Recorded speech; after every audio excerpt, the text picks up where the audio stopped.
কারণ যারা আছেন তাদের আজকে তারা রাস্তায় নামতে বাধ্য হয়েছে। তাদেরকে আমরা সর্বোত্তমভাবে ঢাকা রাজশাহী ড্রাইভার্স ইউনিয়নের পক্ষ থেকে আমরা তাদেরকে স্বাগত জানাই এবং তাদের যে কোনো সমস্যায় তাদের সঙ্গে আমরা তাদের ন্যায্য অধিকার আদায়ের জন্য আমরা তাদের সঙ্গে আছি। তবে এই মুহূর্তে আমরা যেহেতু সাধারণ চালকদের উদ্যোগ নিয়েছে, আমরা কোনো সংগঠনের ব্যানার নয়, আমরা সাধারণ চালক ঐক্য পরিষদের ব্যানারে আবারও একটি কথা বলতে চাই স্পষ্টভাবে, সাধারণ রাজশাহীর চালক ঐক্য পরিষদের ব্যানারে আগামী সোমবার আগামী 24 ঘন্টা আমরা আলটিমেটাম দিয়ে দিলাম লাস্টবারের মতন বিআরটি সহ এর সঙ্গে যত সংশ্লিষ্ট মন্ত্রণালয় আছে।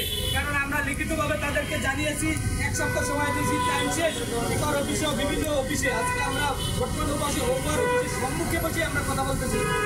তো অলরেডি ওভার পালিয়ে গেছে। আগামী 24 ঘন্টার ভিতরে তারা যদি এর একটি সুষ্ঠু পদক্ষেপ না নেয়, তাহলে বাংলাদেশের যত সাধারণ উবার, টাকাও এবং যতগুলো অ্যাপস কোম্পানির